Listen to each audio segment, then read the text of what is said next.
السلام علیکم ناظرین، پروگرام گراؤنڈ زیرو کے ساتھ میں ہوں مدثر اقبال۔ ناظرین، غزہ میں 2 سال کی اسرائیلی بربریت، ماورائے قانون و انصاف قتل و غارت گری، فلسطین کی تسلیم شدہ نسل کشی اور 67,000 معصوم انسانوں کی شانوں کی شہادت کے بعد اب اہم پیش رفت سامنے آئی اور اسرائیل اور حماس کے مابین ابتدائی مرحلے کا امن معاہدہ طے پا گیا۔ یہ معاہدہ صدر ٹرمپ کے پیش کردہ 20 نکاتی امن پلان کا ابتدائی حصہ ہے۔ معاہدے کے تحت چند نمایاں نکات درج ذیل ہیں کہ اسرائیل اپنے فوجی کارروائیاں معطل کرے گا اور اتفاق کردہ لائنوں تک انخلا کرے گا، جو نتیجتاً جنگ بندی کا آغاز تصور کیا جائے گا۔ حماس کی جانب سے زیر حراست اسرائیلی مخفیوں کو 72 گھنٹوں کے اندر رہا کرنے کا وعدہ کیا گیا ہے۔ اس کے بدلے اسرائیل اپنے ہاں قید فلسطینی قیدیوں کو رہا کرے گا، جن کی تعداد تقریباً 1700 افراد کے قریب ہے۔ اس جنگ بندی معاہدے پر بین الاقوامی رد عمل تیزی سے سامنے آیا اور اقوام متحدہ کے سیکرٹری جنرل انطونیو گوتریز نے اس معاہدے کو فلسطینی خود ارادیت کی طرف ایک اہم سنگ میل قرار دیا ہے۔ انہوں نے فریقین سے اپیل کی کہ وہ انسانی امداد کی رسائی کو آسان کریں اور اس عارضی معاہدے کو ایک مستقل امن کی سمت میں تبدیل کرنے کا عزم کریں۔ لیکن جہاں خیال ہے کہ معاہدہ ایک تاریخی قدم ہے، وہاں کئی سنگین سوالات بھی باقی ہیں۔ معاہدے کی توثیق اسرائیلی حکومت کی کابینہ کی منظوری پر منحصر ہے اور ابھی تک معاہدے کی حتمی شکل اور نفاذ کے شیڈول میں شکوک باقی ہیں۔ اس کے علاوہ ناظرین، معاہدے نے حماس کو غیر مسلح کرنے اور غزہ کے طویل المدتی انتظامی سیٹ اپ جیسے بنیادی معاملات کا حل تجویز نہیں کیا۔ ماضی کے ناکام امن منصوبے اور بار بار ٹوٹنے والے جنگ بندی وعدوں کی روشنی میں یہ پہلا مرحلہ ایک امید افزا آغاز ہو سکتا ہے۔ کامیابی کے دار و مدار اس بات پر ہے کہ آیا فریقین اس پر عمل درآمد کا سیاسی عزم رکھتے ہیں اور آیا عالمی طاقتیں توثیق، نگرانی اور تعمیری معاونت کے ذریعے اس معاہدے کو زمین پر حقیقت میں بدل پائیں گے۔ اس پر ہم بات کریں گے۔ ہمارے ساتھ موجود ہیں سینئر صحافی تجزیہ کار حسن عبداللہ صاحب، جو TRT کے ڈپلومیٹک کورسپونڈنٹ بھی ہیں۔ بہت شکریہ حسن عبداللہ صاحب آپ کے وقت کا۔ حسن صاحب، معاہدہ کس حد تک تا دیر ثابت ہو سکتا ہے جب ہو رہا ہے؟ دیکھیں، پہلی بات تو یہ کہ اگر ہم تاریخ سے سبق حاصل نہیں کرتے تو میرے خیال سے یہاں پر کچھ مسائل ہیں۔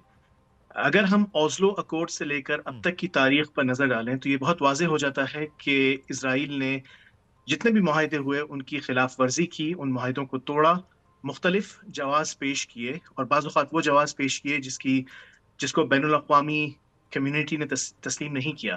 اس وقت بھی صورتحال یہ ہے کہ ایک طرف تو بات کی جا رہی ہے کہ جو 20 نکاتی پلان ہے اس کے تحت 2 ریاستی حل کی طرف بڑھا جائے گا، لیکن دوسری طرف بیانات جو اسرائیلی وزیر اعظم کے ہوں یا ان کی کابینہ کے اراکین کے، وہ بہت واضح ہیں۔ وہ یہ کہہ چکے ہیں کہ 2 ریاستی حل ختم ہو چکا ہے۔ یہاں پر مختلف قسم کے مسائل موجود ہیں۔ مثال کے طور پر آپ کے علم میں ہو کہ فلسطینی اتھارٹی کے صدر محمود عباس نے کچھ عرصے پہلے جو موجودہ صورتحال ہے فلسطینی علاقوں کی، ان کو سوئس چیز سے تشبیہ دی تھی کہ جس طرح سے وہ بٹے ہوئے ہیں، جس طرح سے مختلف علاقے ہیں جہاں ایلیگل سیٹلمنٹس قائم ہیں، تو بہت سے سوالات اٹھتے ہیں کہ کس طرح سے ایک ریاست قائم بھی کی جائے گی۔ جو 20 نکاتی ایجنڈا ہے اس میں فلسطینیوں کے لیے کسی قسم کی گارنٹیز موجود نہیں ہیں۔ اس میں بلکہ یہ نقطہ موجود ہے کہ اسرائیل اگر محسوس کرے کہ حماس کی یا فلسطینی گروپوں کی طرف سے اس کو توڑا گیا ہے تو وہ عسکری کارروائی دوبارہ سے شروع کرنے کا جواز رکھتا ہے۔ ابھی جو آج پیش رفت ہوئی ہے اس کے فوراً بعد ہم نے دیکھا کہ اسرائیل نے تو بمباری کا اور حملوں کا سلسلہ جاری رکھا۔ اب سے کچھ دیر پہلے ایک معروف فلسطینی صحافی نے ٹویٹ کیا کہ اسرائیل نے ان کے تیسرے بیٹے کو بھی شہید کر دیا۔ تو یہ اس وقت صورتحال ہے۔ میرے خیال سے اس سے بہت سے نتائج اخذ کیے جا سکتے ہیں۔ صحیح۔ تو حسن صاحب، ابھی آپ اوسلو اکارڈ کی بات کر رہے تھے، راجر پلان بھی فیل ہو چکا۔ اب ہم نے یہ دیکھا کہ توسیع پسندانہ قسم کی ذہنیت ہے اسرائیل کی، تو 2 ریاستی حل جو ابھی معاہدے کی بات ہو رہی ہے، یہ تو پھر اس کا مطلب ہے فیوچر میں بالکل ہی نہیں مانا جائے گا۔ آج اگر یہ خاموش ہوا جا رہا ہے تو کل ایک اور جنگ کی تیاری بھی ہو سکتی ہے۔ بالکل آپ نے درست فرمایا۔ آپ دیکھیں کہ بنجامن نیتنیاہو، بن گویر، سموٹرچ کی طرف سے کس قسم کے بیانات آن ریکارڈ موجود ہیں، یعنی یہ کیمرے پہ ان کے بیانات موجود ہیں۔ کوئی سازشی تھیریز نہیں ہے۔ وہ یہ کہہ چکے ہیں کہ جب وہ پرومس لینڈ کی بات کرتے ہیں تو اس سے مراد جو موجودہ مقبوضہ علاقے صرف نہیں شامل، بلکہ اس میں وہ اردن، لبنان، شام، جنوبی سعودی عرب اور یہاں تک کہ ترکی تک کا بعض حصہ اس میں وہ شامل کرتے ہیں. وہ کہتے ہیں کہ یہ پرومس لینڈ ہے. تو عزائم تو بہت واضح ہیں، توسیع پسندانہ عزائم واضح ہیں. اور جہاں اب جس پوائنٹ تک وہ آ گئے ہیں، پھر یہاں پر یہ منطقی سوالات بنتے ہیں کہ وہ یہ لیوریج حاصل کرنے کے بعد اس کو وہ کیوں کھونا چاہیں گے. ہم نے دیکھا کہ جہاں پر بھی ایک پولیٹیکل پروسیس ہوا، چاہے وہ ایران کا معاملہ ہو، جب عمان میں ٹاکس ہونی تھی تو اس وقت اسرائیل نے یونیلیٹرل ایکشن لیا اور اس کو سیبوٹاج کر دیا. یہی معاملہ ان مقبوضہ علاقوں کا بھی ہے. تو میں نہیں سمجھتا کہ یہ معاملہ زیادہ دیر چل پائے گا.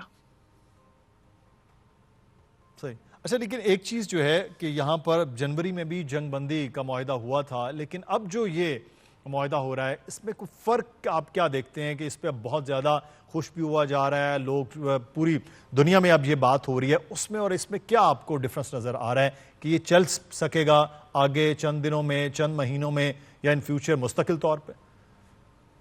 دیکھیے، پہلی بات تو یہ کہ جہاں تک خوش ہونے کی بات ہے، جب لوگوں کے پاس زیادہ اختیارات نہ ہوں تو پھر ان کے پاس اختیارات نہیں ہوتے، وہ کیا چوز کریں. جو لوگ ہر روز قتل کیے جا رہے ہیں، ان کو اگر کہیں بھی امید کی کسی قسم کی بھی کرن نظر آئے، چاہے وہ کتنی ہی مختصر کیوں نہ ہو، وہ کوشش کرتے ہیں کہ اس موقع سے فائدہ اٹھا لیں. یہاں پر وہ اسٹیک ہولڈرز بھی ہیں جن کے لیے فیس سیونگ کا معاملہ ہے. یہاں پر امریکن ایڈمنسٹریشن تک کا معاملہ کچھ یوں ہے کہ جو ابھی امن کی بات کر رہے ہیں، گزشتہ 2 برسوں میں تمام سیز فائر اٹیمپٹس کو انہوں نے یو این سیکیورٹی کاؤنسل میں ویٹو کیا ہے. جب یہاں تک کہ ایگزیکٹلی. برطانیہ تک آن بورڈ آ چکا تھا، جب برطانیہ تک جنرل اسمبلی میں یا یو این سیکیورٹی کاؤنسل میں بعض قرارداد کے حق میں ووٹ ڈال رہا تھا، اس وقت بھی امریکہ نے مخالفت کی. تو دیکھیں، یہاں بہت بنیادی سوالات ہیں. ہم سمجھ سکتے ہیں کہ مختلف ممالک کی یہاں پر بعض اوقات فیس سیونگ کے معاملات ہیں، بعض اوقات ان کے اپنے پاور پروجیکشن کے معاملات ہیں.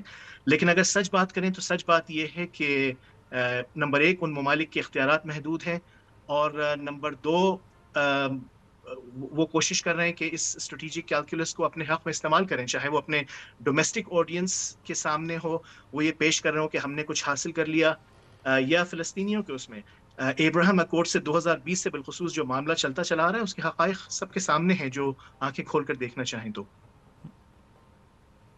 بالکل. اچھا، لیکن حسن صاحب، نیتن یاہو کا سیاسی مستقبل اس معاہدے کے بعد وہ آپ کو کیا نظر آ رہا ہے؟ کیونکہ یہ جو ہے وہ ون ون سچویشن بھی ہو سکتی ہے کسی کے لیے، چاہے وہ امریکہ ہو یا کوئی اور ہو، اور کسی کے لیے یہ بڑا ایک لاس بھی ہو سکتا ہے. تو اس معاہدے کا نیتن یاہو کے سیاسی مستقبل کیا ہے؟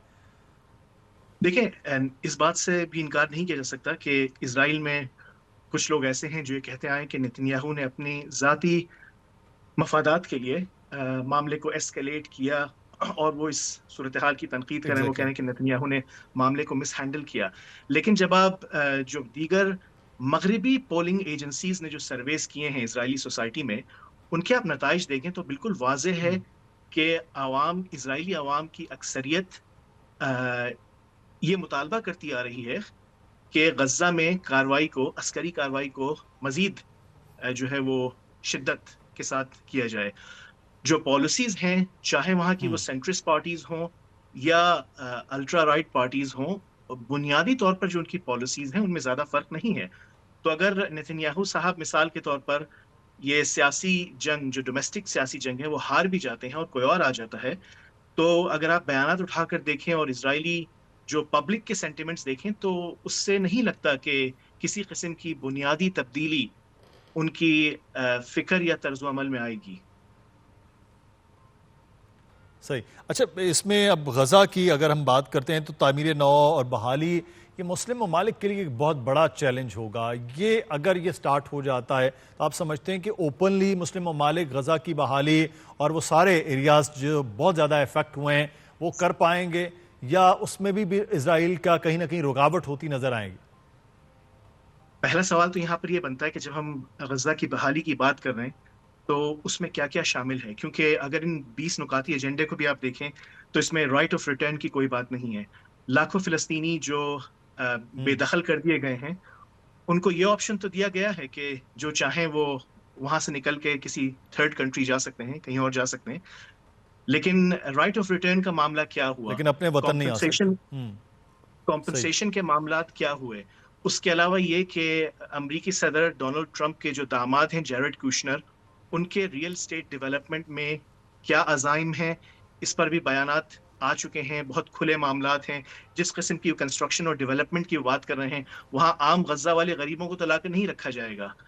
تو دیکھیں 2020 سے جب ٹرمپ نے اپنے پہلے پلان پروپوز کیے تھے، اس وقت بھی جو چیزیں سامنے رکھی گئی تھیں، مثال کے طور پہ Jerusalem is undivided capital of Israel, تو اس وقت سے معاملات بالکل واضح ہیں. اب اگر کوئی یہ سمجھتا ہے کہ اس ڈیولپمنٹ سے عام فلسطینیوں کو فائدہ حاصل ہوگا، تو یہاں پر بہت سے سوالات بنتے ہیں. اکثر ہم تاریخ سے ناواقف ہوتے ہیں اور بعض اوقات دیگر مفادات کی وجہ سے ہم جو ہے اس کی انٹرپریٹیشن درست طریقے سے جان بوجھ کر نہیں کرتے. صحیح. اچھا، غیر مسلح حماس کا کیا جانا ان نکات میں یہ بھی شامل ہے کہ یہ ممکن ہے کہ حماس غیر مسلح کر دی جائے، کیونکہ حماس تو اپنی آزادی کے لیے ہی سب کچھ یہ کر رہے تھے، اور اسی آزادی اور اسی کے مسلح ہونے کے نتیجے میں آج غزہ کی یہ صورتحال ہے. تو یہ پوائنٹ جو حماس کا غیر مسلح ہونا، یہ ممکن ہو پائے گا؟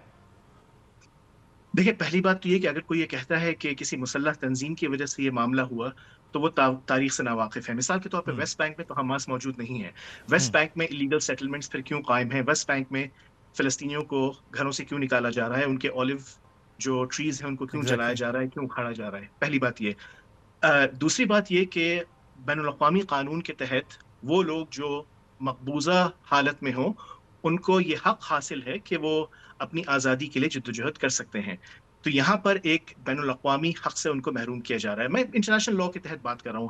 اگر آپ یعنی اس پر اسلامک نقطہ نظر سے یا دیگر نقطہ نظر سے بات کریں تو اس پہ بھی بڑے یعنی نکات موجود ہیں، لیکن ہم یہاں خالصتاً بین الاقوامی قانون کے تحت بات کر رہے ہیں. اس کے تحت بھی جو ان کو حق ہے وہ چھینا جا رہا ہے 20 نکاتی ایجنڈے کے تحت. اگر اس قسم کی جو مزاحمت کا حق ہے ان سے چھین لیا جاتا ہے، تو پھر کیا آپشنز رہ جائیں گے؟ کیونکہ بعض فلسطینی فیکشنز، بالخصوص مثال کے طور پہ جو پیلسٹینین اتھارٹی میں بعض شامل ہیں، جو شروع میں اس پہ خوش ہو رہے تھے کہ حماس کو اگر ایکویشن سے ہٹا دیا تو اس سے ان کا جو اقتدار ہے وہ مزید مستحکم ہو جائے گا. ان کو بعد میں دھچکا لگا جب انہیں پتا چلا کہ ان کو بھی ایکویشن سے نکال دیا جائے گا، اور جس قسم کی تھرڈ یعنی پارٹیز کو لایا جائے گا، اقتدار دیا جائے گا، ٹیکنوکریٹس کی جو بات ہو رہی تھی، تو وہاں پر پھر ان کو اندازہ ہو جائے گا بہت جلدی کہ اس ایکویژن میں، اس یعنی پولیٹیکل کمپوزیشن میں وہ بھی شامل نہیں ہوں گے. صحیح. تو یہ ایک بہت بڑا چیلنج ہے جو اگلے آنے والے وقت میں ہم یہ دیکھیں گے کہ جو انٹرنیشنل طاقتیں ہیں ثالثی کا کردار کر رہی ہیں، لیکن اس کے پیچھے بھی بہت بڑے بڑے منصوبے کار فرما ہیں. لیکن غزہ میں لوگوں نے اپنی جدوجہد کے ساتھ، شہادتوں کے ساتھ اپنی آزادی پر کوئی کمپرومائز نہیں کیا. لیکن کیا یہ معاہدہ جنگ بندی اور فلسطینیوں اور غزہ میں رہنے والے خاص طور پر لوگوں کے لیے کیا کوئی امید کی کرن لا سکتا ہے؟ یہ اگلے آنے والے دنوں میں دیکھیں گے. بہت شکریہ حسن عبداللہ صاحب ہمارے ساتھ موجود تھے. خیبر پختونخوا کی سیاست ایک بار پھر ہلچل کا شکار نظر آ رہی ہے. عمران خان نے اچانک علی امین گنڈاپور کو وزارت اعلیٰ کے منصب سے برطرف کر کے سہیل آفریدی کو نیا وزیر اعلیٰ نامزد کر دیا ہے. یہ فیصلہ نہ صرف پارٹی کے اندر بلکہ قومی سیاست میں بھی نئے سوالات کو جنم دے رہا ہے. کیا یہ فیصلہ انتظامی کارکردگی کی بنیاد پر کیا گیا یا پس پردہ کوئی اور دباؤ کار فرما ہے؟ اور سب سے بڑھ کر کیا یہ ایک اور مثال ہے کہ بانی پی ٹی آئی کے سیاسی رویے کی جس میں تعریف سے آغاز اور برطرفی پر انجام ہوتا ہے؟ پہلے بات کریں اس تازہ ترین تبدیلی کی تو بانی پی ٹی آئی نے اپنے ایکس پر جاری بیان میں اس برطرفی کی وجہ یہ بتائی ہے کہ علی امین گنڈاپور بانی پی ٹی آئی کے امن ویژن کو پورا نہیں کر پائے اور وہ وفاقی اور سیکیورٹی اداروں کی جنگی پالیسی سے خود کو دور نہیں کر پائے. اس سے پہلے پی ٹی آئی سے ملاقات کے بعد پارٹی کے سیکرٹری جنرل سلمان اکرم راجہ نے بھی یہی وجہ بتائی تھی. لیکن اس کے علاوہ بھی قیاس آرائیاں ہیں. پارٹی کے ایک اور اہم رہنما شیر افضل مروت، جنہیں اب پارٹی اون نہیں کرتی، انہوں نے کہا کہ علیمہ خان کی مخالفت علی امین گنڈاپور کی برطرفی کی وجہ بنی ہے. بہرحال وجہ کچھ بھی ہو، اس وقت عمران خان صوبے میں ایک نازک وقت میں ایک اہم تبدیلی لے آئے ہیں جس کے اثرات آنے والے دنوں میں واضح ہوں گے. لیکن دلچسپ بات یہ ہے کہ عمران خان کی سیاسی تاریخ پر نظر ڈالیں تو یہ واقعہ کوئی نیا نہیں ہے. ان کے قیادت کے فیصلے اکثر جذباتی اور وقتی تاثر پر مبنی دکھائی دیتے ہیں. جب عثمان بزدار کو پنجاب کا وزیر اعلیٰ بنایا گیا تو خان صاحب نے انہیں وسیم اکرم پلس کہا، لیکن چند سال بعد وہی عثمان بزدار پارٹی کی بد انتظامی اور کمزور گورننس کی علامت بن گئے۔ اس طرح پرویز خٹک، محمود خان کی وزارت اعلیٰ ہو یا گورنر اور وفاقی کابینہ کے قلمدان، سب کو عمران خان نے کبھی پارٹی کی ریڑھ کی ہڈی کہا، مگر بعد میں انہی سے اختلاف یا بد اعتمادی ظاہر کی گئی۔ یہ تسلسل اس بات کا ثبوت ہے کہ عمران خان شاید شخصیات کے انتخاب میں سیاسی بصیرت کا تسلسل قائم نہیں رکھ پاتے یا پھر کچھ وجہ اور ہے۔ عمران خان کی سیاست میں ایک نمایاں پہلو یہ بھی ہے کہ وہ اپنے قریبی ساتھیوں کو پہلے حد درجہ سراہتے ہیں، مگر وقت گزرنے کے ساتھ انہیں خود ہی نااہل قرار دیتے ہیں۔ سہیل آفریدی کو نیا وزیر اعلیٰ نامزد کرنا عمران خان کی سیاسی انداز میں ایک واضح تبدیلی کی علامت سمجھا جا رہا ہے۔ تاہم سوال یہ ہے کہ کیا سہیل آفریدی ایک مضبوط خود مختار وزیر اعلیٰ ثابت ہوں گے یا یہ فیصلہ بھی تبدیل کیا جائے گا، کیونکہ یہ کہا جا رہا ہے کہ پارٹی کے اندرونی گروہ بندی اور مخصوص سیاسی حالات کے تناظر میں یہ فیصلہ تبدیل کیا جا سکتا ہے۔ اس سارے معاملے پر بات کریں گے پاکستان تحریک انصاف کے سینئر رہنما ڈاکٹر ہمایوں محمد صاحب ہمارے ساتھ موجود ہیں۔ بہت شکریہ ڈاکٹر صاحب آپ کے وقت کا۔ ڈاکٹر صاحب، یہ اچانک تبدیلی کا فیصلہ واقعی اچانک اور امپلسو ہے یا کچھ وقت سے اس پر غور کیا جا رہا تھا؟ بسم اللہ الرحمن الرحیم، ایاک نعبد و ایاک نستعین۔ دیکھیں جی، جتنا مجھے معلوم ہے عمران خان نے گاہے بگاہے علی امن گنڈاپور، جو کہ ایک لائل اور وفادار اور نڈر ساتھی ہیں عمران خان کے، ان کو یہ کمیونیکیٹ کرتے رہیں کہ دیکھو یہ چیز نہیں ہونی چاہیے۔ اور یہ ابھی کی بات نہیں ہے، عمران خان ہمیشہ سے اپنی ہی لوگوں کے اوپر ڈرون اٹیکس یا فضائی حملے ان کے ہمیشہ سے خلاف تھے۔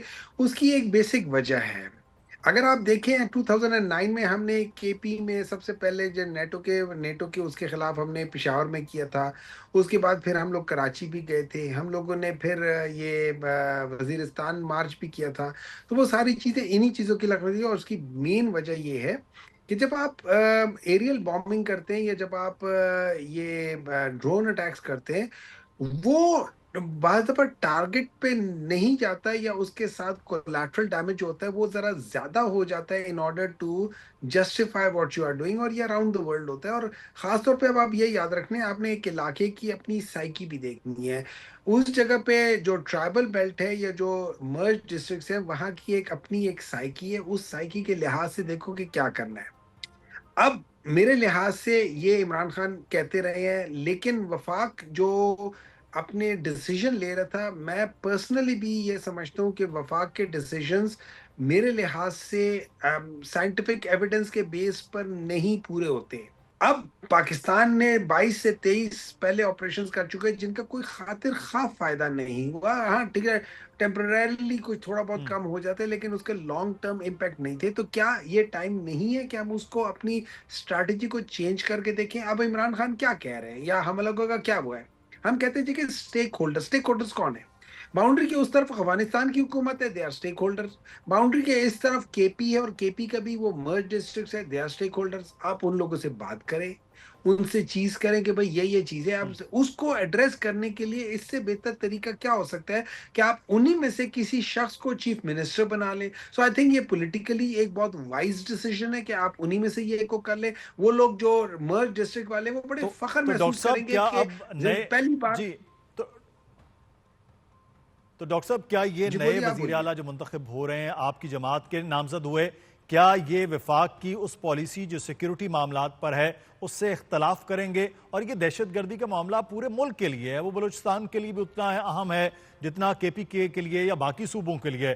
تو کیا پھر بالکل اختلاف کر کے اپنی کوئی پالیسی آپ مرتب کرنا چاہ رہے ہیں سیکیورٹی کے حوالے سے؟ دیکھیں اس طرح ہے، ابھی کچھ عرصہ پہلے وفاق اور سندھ کے صوبے کے درمیان میں ایک ڈفرنس آئی تھی کہ وہ سیکیورٹی کا نہیں تھا، لیکن at the end of the day وہ بھی امپورٹنٹ تھا، جس میں جو سندھ والوں نے کہا تھا کہ ہم یہ نہریں نہیں مانتے۔ اور وہ دیکھیں، اگر آپ دیکھا جائے اکنامکلی یا اس کے وہ بھی امپورٹنٹ ڈیسیجن تھا، لیکن پھر مانیے اب یہاں پہ ایک صوبہ ہے جو کہ کافی عرصے سے ان سب چیزوں کے باوجود وہاں پہ چیزیں ٹھیک نہیں ہو رہی، اور وہ وجہ اس لیے کہ وفاق نے 1980 میں جو ڈیسیجن لیا تھا وہ غلط ہوا۔ وفاق نے جو 201 میں جو وار آن ٹیرر کا وہ ڈیسیجن لیا وہ آج ہمارے گلے پڑا ہوا ہے. تو ان بیسس کے لحاظ سے ضروری تو نہیں ہے وفاق سارے ڈیسیجنز ٹھیک لے. اب اس کی بیسس پہ اگر آپ ہمارا دور دیکھیں تو 2020 اور 2021 میں سب سے کم جو ہوتے نا یہ دہشت گردی کے واقع ہوئے, اس کی کوئی وجہ ہوگی, اس کی بعض پالیسیز ہوں گی. سو لیٹس اگین میں کہہ رہا ہوں دیکھیں آپ ایویڈنس بیسڈ ڈیسیجنز لیں. آپ بالکل صحیح کہہ رہے ہیں ڈاکٹر صاحب, ٹھیک ہے, میں آپ سے ایگری کر رہا ہوں کہ اس پہ, لیکن ڈاکٹر صاحب یہ اس کے ایک وفاق کی اکائی کے طور پر کیا کے پی کے کا وفاق کے ساتھ بیٹھ کر, آپ سینٹ میں موجود ہیں, قومی اسمبلی میں آپ کی نمائندگی ہے, وہاں پر یہ بات نہیں ہونی چاہیے کہ یہ چیز ہو پیرالل؟ آپ جو ہے یہ کہا جا رہا ہے, بلکہ اب پہ الزام لگا دیا, وفاقی وزراء بیٹھے انہوں نے کہا کہ دہشت گردوں کی سہولت کے لیے یہ نئے وزیر اعلیٰ آ رہے ہیں. تو دہشت گردوں کی سہولت کا الزام بہت بڑا ہے جب آپ کی جماعت پر یا آنے والے وزیر اعلیٰ پر لگ رہا ہے. دیکھیں اس سے زیادہ بے شرمی نہیں ہو سکتی اس ملک میں. اچھا وہ لگا کون رہے ہیں؟ ایک وہ شخص ہے کہ جس کے خاندان کا ایک آدمی جو تھا نا وہ رشوت دیتے ہوئے بریف کیس میں پکڑا گیا تھا. ٹھیک ہے, آپ اس سے کیا ایکسپیکٹ کریں گے؟ وہ پارلیمنٹ کے اندر آئین کی کتاب رکھ کے گندے غلیظ اشارے کر رہا تھا, آپ اس کی بات کر رہے ہو. What a shame. He is a disgrace to the politics. Disgrace to the politics. آپ اس کی بات کر رہے ہو. دوسرا شخص جو ہے اس سے زیادہ انفارچونیٹلی اس سے زیادہ جو واہیات اور بدتمیزی کرنے والا شخص آج تک نہیں ہوا. I don't sit with him. میں اگر آپ ان لوگوں کو کرو گے اور اس قسم کے لوگوں کو آپ آگے لے کر آؤ گے تو کیا اس ملک کے اندر سٹیبلٹی آئے گی؟ میں تو وفاق سے یہ ریکویسٹ کرتا ہوں, وفاق means minus such kind of clowns. میں وفاق سے یہ ریکویسٹ کر دوں گا کہ یار دیکھو پاکستان کی سٹیبلٹی آپ کے لیے بھی امپورٹنٹ ہے, میرے لیے بھی امپورٹنٹ ہے. کے پی کی سٹیبلٹی, بلوچستان کی سٹیبلٹی, ہم کتنے عرصے سے ایک کام کر رہے ہیں, اس کا کیا ریزلٹ آیا ہے؟ آپ بلوچستان میں کتنے عرصے سے یہ سب کچھ کر رہے ہو, کیا اس کا رزلٹ آیا؟ نہیں آیا. تو بھائی ایک دفعہ بدل کے بھی دیکھ لو, ایک دفعہ دوسرے کا کسی اور کی بھی بات سن لو. ضروری تو نہیں ہو کہ آپ لوگ عقل قل ہو. میں آپ کو ایویڈنس بتا رہا ہوں, دنیا کا ایویڈنس بتا رہا ہوں. آپ ایک دفعہ وہ پڑھ لو, ایک دفعہ اس کے ساتھ کر کے آ جاؤ. میں اگر فرض کرے آپ ایک دفعہ ٹرائی دے تو جینوئن ٹرائی کر لو. اور اگر آپ سمجھتے ہو کہ یار یہ کام کر رہا ہے, دیکھیں جو ایک سمجھنی پڑے گی آپ کو, تھوڑا سا مجھے 1 منٹ دینا پڑے گا. وہ یہ ہے کہ جو ٹیررزم ہے نا یہ ملٹی فیسٹ ہے. اس میں وہ سارے بیسک فیکٹرز ہیں, اور پھر اس میں جو ٹیررسٹ ہوتے ہیں وہ ایک جگہ سے لوگوں کو ہارویسٹ کرتے ہیں. کوئی درخت سے تو نہیں آتے نا, اسی علاقے سے لوگوں کو ہارویسٹ کرتے ہیں, ٹیررسٹ بناتے ہیں. تو ان کا ایک نیریٹو ہوتا ہے, آپ نے اس نیریٹو کے خلاف کرنا ہوتا ہے. آپ نے ان کا جو جہاں سے ان کی نرسری ہوتی ہے, آپ نے اس نرسری کو توڑنا ہے. اس نرسری کے اندر سے ان کا وہ نیریٹو ٹوٹے گا تو ہوگا. اچھا صحیح, ٹھیک ہے ڈاکٹر صاحب, میں اچھا چھوٹا سا ایک سوال, اگر وفاق, سر میں سوال سر کرنا چاہوں گا نا. سوال کریں, آپ نے ہماری جواب تو سننا نہیں ہے. آپ منتخب نمائندے, نہیں میں آپ نے پوری وہ ایک تشریح کی, میں صرف منتخب نمائندے کے طور پر, آپ منتخب نمائندے, میں اس لیے آپ سے پوچھ رہا ہوں, آپ کی جماعت کی حکومت ہے. ڈاکٹر صاحب کیا وفاقی ادارے وہاں پر سیکیورٹی آپریشن کرتے ہیں تو کے پی کے گورنمنٹ ان کے لیے راہ میں آئے گی, راستہ روکے گی, یا ان کے لیے سہولت کرے گی, کیا کرے گی؟ اس وقت جو دہشت گرد ریاستی طور پر دہشت گردی کر رہے ہیں ان کے خلاف کارروائی نہیں ہونے دے گی, کیا ہوگا سر؟ مجھے ایک بات بتائیں, عمران خان نے اپنے ٹویٹ میں کیا چیز بتائی ہے, کس چیز کی وجہ سے یہ چیز چینج ہو رہی ہے؟ کیا چیز بتائی ہے کہ میرا کس چیز کے ساتھ علی امین نہیں چل سکا؟ کس چیز کے ساتھ؟ امن کی بات کی ہے نا. تو بھائی اس بندے کو اس لیے لے کر آئے ہیں کہ یہ اس علاقے سے ہے, یہ اس علاقے کے اندر امن میں شاید اچھا کردار ادا کر سکے. ینگ آدمی ہے, پیشنیٹ ہے, اس کے لیے ایک بہت بڑا چیلنج ہے. واٹ ایف وہ یہ ساری چیزیں کر لے, واٹ ایف وہ اس چیزوں کو ایڈریس کر لے. دیکھیں آلریڈی ہمارے یہاں پہ بہت پرابلم ہے. اگر یہ ان چیزوں کو کر سکتا ہے اور کر لیتا ہے, don't you think it is worth trying for? کیا ہم لوگوں نے ضروری ہے ایک وفاق دوسرے کے بغیر کیسے وفاق کی گارنٹی کے بغیر کیسے کر پائیں گے؟ میں سر ایک منٹ ہولڈ آن سر, ایک منٹ ہے. وفاق میری بات سنیں سر, وفاق عقل قل نہیں ہے, اور وفاق کے اندر جو لوگ بیٹھے وہ بھی کسی پروونس سے آئے ہوئے ہیں. وفاق کے اندر بھی یہی پروونشل لوگ ہیں، اور اس وقت کے پی کی اگر آپ میرے لحاظ سے دیکھیں تو کے پی کی وفاق کے اندر بہت کم ریپرزنٹیشن ہے. تو میرے لحاظ سے، اور یہ مسئلہ کے پی کا، اور ایک اور بات کر دیتا ہوں، دیکھیے ہم سے جے یو آئی بھی ہم سے اختلاف کرتی ہے، ہم سے اے این پی بھی اختلاف کر سکتی ہے، ہم سے یہ جو باقی پولیٹیکل پارٹیز ہیں کے پی کی وہ بھی اختلاف کرتے ہیں، لیکن اس ایک بات کے اوپر وہ سب بھی یہ سمجھتے ہیں کہ یہ جو وفاق کر رہا ہے وہ غلط کر رہا ہے. مطلب یہ خالی پی ٹی آئی نہیں ہے، جے یو آئی کا بھی سٹانس یہی ہے، اے این پی کا بھی سٹانس یہی ہے. اے این پی کے سب سے زیادہ لوگ مارے گئے ہیں، سب سے زیادہ لوگ شہید ہوئے ہیں. صحیح. اور یہی وہ سوالات تھے جو مراد سعید نے جب یہ چیزیں جب پریزنٹ کی گئی تھی 2022 کے شروع میں، تو انہوں نے پوچھا تھا جب آپ ان سب لوگوں کو ریپیٹریٹ کر رہے ہو، تو جنرل باجوہ سے پوچھا تھا کیا آپ نے 80,000 لوگوں جنہوں نے اپنی جانیں قربان کی، آپ نے ان کے فیملی والوں سے پوچھ کے ان کو ریپیٹریٹ کر رہے ہو؟ کیا آپ نے اے این پی کے شہیدوں سے پوچھ کے ان کو ریپیٹریٹ کرو؟ کیا آپ اے پی ایس کے شہیدوں سے پوچھ کے ان کو ریپیٹریٹ کرو؟ تو اٹ واز ٹرن ڈاؤن. یہ تو پھر 2022 کے جولائی میں جب یہ پاکستان ڈسٹرکشن موومنٹ آ گئی تھی تو انہوں نے آ کے ان سب کو ریپیٹریٹ کیا. الزام ہم پہ لگا رہے جھوٹے یہ لوگ ہیں، ہمیشہ سے جھوٹے ہیں. صحیح. پچھلے 45 سالوں میں اس ملک کو تباہ کرنے میں جتنا ان کا ہاتھ ہے کسی اور کا ہاتھ نہیں آیا. چلیں سر، یہ اب خیبر پختونخوا حکومت جو ہے اس میں تبدیلی بہرحال آئی ہے، کیا وہ امن بھی ممکن ہو پائے گا یا نہیں؟ لیکن جو وفاق ان پر الزام لگا رہا ہے وہ اگلے آنے والے وقت میں اس کا جواب کیا نئے وزیر اعلیٰ دیتے ہیں. بہت شکریہ ڈاکٹر ہمایوں محمد صاحب ہمارے ساتھ موجود تھے. پنجاب اور سندھ سمیت ملک کے بیشتر علاقوں میں سیلاب کی صورتحال کے بعد پچھلے چند ہفتوں سے ملک کی سیاسی فضا میں پیپلز پارٹی اور مسلم لیگ نون کے درمیان بڑھتی ہوئی تلخی نمایاں رہی. دونوں جماعتیں جو حالیہ برسوں میں قومی سیاست کے کئی اہم مواقع پر ایک دوسرے کے قریب نظر آتی رہیں، اب مختلف معاملات پر کھل کر ایک دوسرے کے خلاف بیانات دے رہی تھیں. سیلاب متاثرین کی بحالی اور امداد، متنازع بین الصوبائی امور اور گورننس کے معاملات پر دونوں جماعتوں کے رہنماؤں کے درمیان لفظی گولہ باری نے یہ تاثر پیدا کر دیا تھا کہ شاید اتحاد یا تعاون کی وہ فضا اب ختم ہو چکی ہے جو ماضی قریب میں پی ڈی ایم کے دور حکومت میں دیکھی گئی تھی. پیپلز پارٹی کے چیئرمین بلاول بھٹو زرداری نے سیلاب متاثرین کی امداد اور بحالی پر عالمی امداد اور بے نظیر انکم سپورٹ پروگرام کے تحت امداد کے مطالبات کیے. جواباً نون لیگی رہنماؤں نے پیپلز پارٹی پر الزام لگایا کہ وہ محض سیاسی پوائنٹ سکورنگ کے لیے تنقید کر رہی ہے. یہ بیانات میڈیا کی سرخیوں میں چھا گئے اور دونوں جماعتوں کے درمیان کشیدگی کھل کر سامنے آ گئی. مگر اسی ماحول میں صدر آصف علی زرداری اور نون لیگ کے اسحاق ڈار، ایاز صادق اور وفاقی وزیر داخلہ محسن نقوی کے درمیان نواب شاہ میں ہونے والی ملاقات نے نہ صرف سیاسی حلقوں کو چونکا دیا بلکہ دونوں جماعتوں کے بیانیے میں فوری تبدیلی بھی لائی ہے.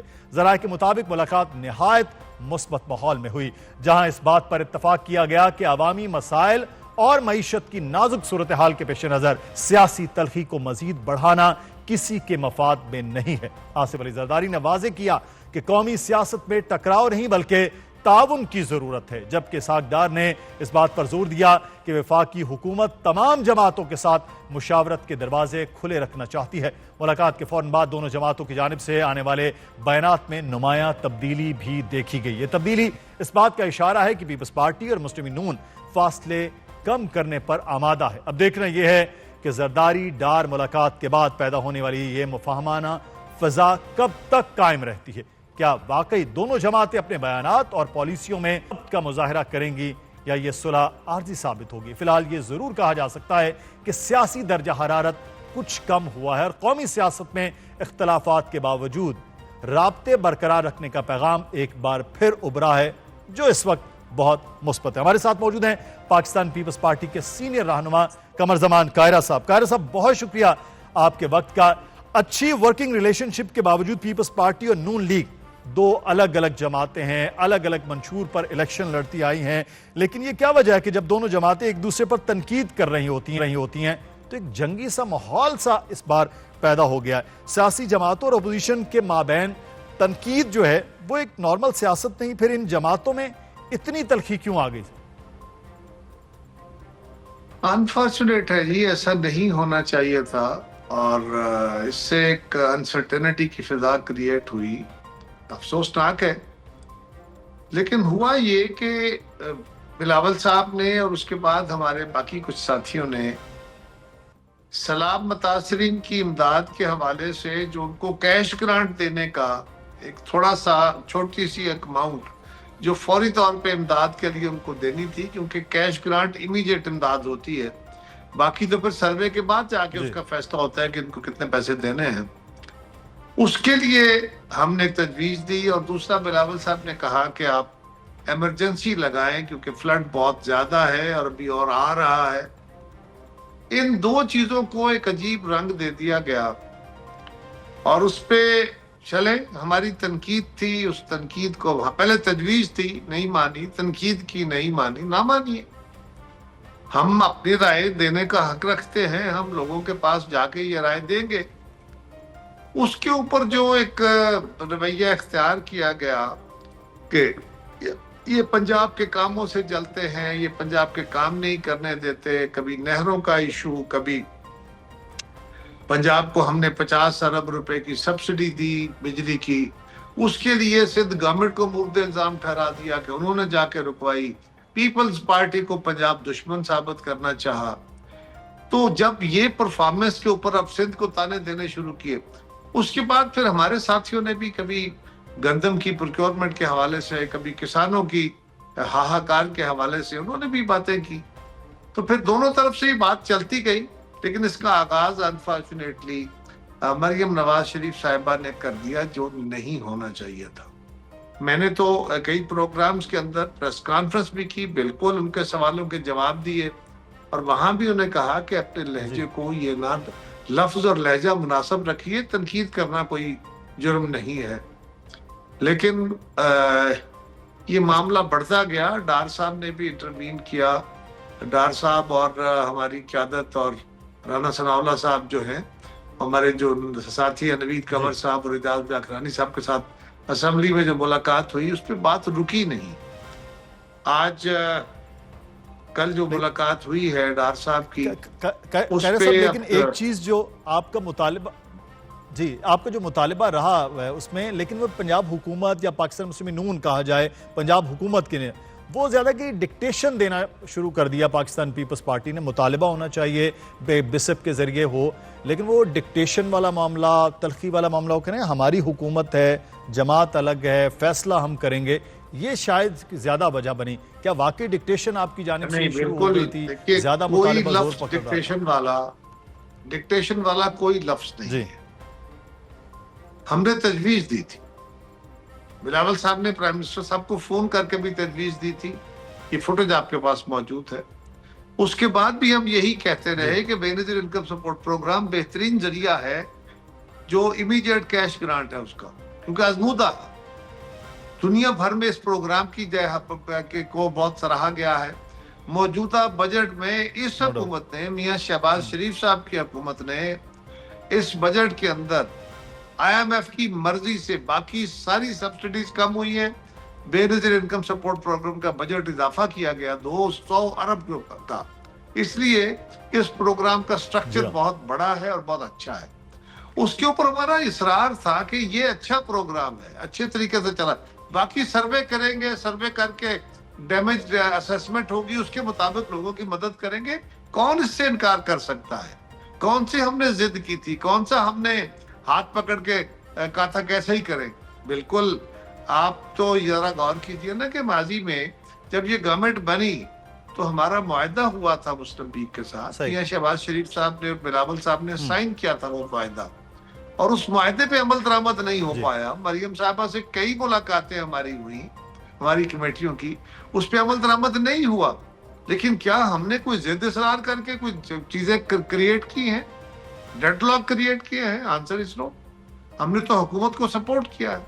ہم سمجھتے ہیں کہ ملک کے حالات ایسے نہیں ہیں جس میں ہم تلخی کی طرف چیزوں کو لے کے جائیں اور کوئی انسرٹینٹی بڑھے، لیکن انفارچونیٹلی یہ ہو گیا۔ ہو گیا، اب اگر بہتری کی طرف جا رہا ہے تو ماضی میں کیا کریدنا۔ اچھا، پنجاب میں کیونکہ آپ خود پنجاب کی سیاست بھی کرتے ہیں، پنجاب کے پاکستان پیپلز پارٹی کا بھی ہے کہ کیا یہ صرف سیلاب والا معاملہ تھا، یا مریم نواز صاحبہ کا جو ان اکوموڈیٹنگ رویہ ہے وہ بھی اس کے سبب بنا ہے کہ وہ جو جیتے ہوئے آپ کے حلقے ہیں پاکستان پیپلز پارٹی کے، وہاں بھی اس طرح سے نہ لیول پلینگ ہوتا ہے، نہ اس طرح سے فنڈز کی چیزیں ہیں جس طرح سے باقی پنجاب میں وہ کر رہے ہیں. کیا یہ بھی وجہ رہی ہے؟ دیکھیے کافی عرصے سے میں یہ بات کہہ رہا تھا کہ ہمارے لہجے تلخ ہو رہے ہیں، لفظ تلخ ہو رہے ہیں، ہمارے تعلقات میں تلخی آ جائے گی. صحیح. اب یہ انفارچونیٹلی کئی مواقع ایسے بنے، چلتے چلتے یہ موقع آیا ہے کہ اب ہمارے تعلقات کے اندر تناؤ بہت بڑھ گیا تھا. اب اگر بڑوں نے جو ہماری قیادتیں ہیں انہوں نے آپس میں ملاقات کر کے بات کر کے اگر اس معاملے کو رفع دفع کرنے کی کوشش کیا تو یہ بہت اچھی کوشش ہے. آپ کو بھی، میڈیا کو بھی اس کو سراہنا چاہیے، اکاموڈیٹ کرنا چاہیے. صحیح. اچھا قاری صاحب، بالکل یہ اس بات پہ تو دو رائے نہیں. چارٹر آف ڈیموکریسی آپ نے ایک بڑی طویل جدوجہد کے بعد وہ کیا، لیکن اب یہ جو دونوں جماعتیں ایک دوسرے کی کارکردگی پر تنقید نہیں کر سکتی، یعنی ہم یہ کہیں کہ یعنی اختلاف پر اتفاق نہیں ہو سکتا ہے کہ جیسے ایک دوسرے پر جھڑائی کی ہے تو اختلاف پر بھی تو اتفاق جو ہے وہ ایک حسن ہوگا سیاست کا. بلا شبہ. میں تو یہی بات اپنے ہر پروگرام میں کہتا ہوں کہ ہمیں حق حاصل ہے کہ ہم پنجاب گورنمنٹ پہ تنقید کریں لیکن مناسب لفظوں میں، مناسب لہجے میں. اسی طرح ان کو یہ حق حاصل ہے کہ وہ ہماری سندھ گورنمنٹ کے اوپر اعتراض کھڑا کریں، تنقید کریں، وہاں اگر کوئی غلطی ہے اس کی نشاندہی کریں. باقی اختلاف تو ہے ہی، ہم ایک دوسرے کے مخالف جماعتیں ہیں، ہمارا کئی پوائنٹس پہ اتفاق ہوتا ہے، کئی پہ اختلاف ہوتا ہے. جہاں پہ اختلاف ہوتا ہے وہاں پہ ہم ایڈجسٹمنٹ کر لیتے ہیں، ایک دوسرے کے ہاتھ بیٹھ کے ڈائلاگ کر لیتے ہیں. وہ قانون سازی میں بھی ہوا، وہ بجٹ میں بھی ہوا، وہ باقی چیزوں میں بھی ہوا. تو سیاسی معاملات پر اختلاف ہے تو اختلاف پر بھی اتفاق کیا جا سکتا ہے. بہت شکریہ قمر زمان قاہرہ صاحب، پاکستان پیپلز پارٹی رہنما ہمارے ساتھ موجود تھے. سیاست میں معاملہ ناظرین یقینی طور پر تنقید بھی ہے، اختلاف بھی ہے، لیکن سیاست اور جمہوریت کا حسن بھی یہ ہے کہ وہ تنقید بھی اس اختلاف کے ذریعے ہی کی جائے کہ تمام معاملات قابو میں رہ سکیں. پروگرام سے مدثر اقبال کو اجازت دیجیے گا، اپنا خیال رکھیے. اللہ حافظ.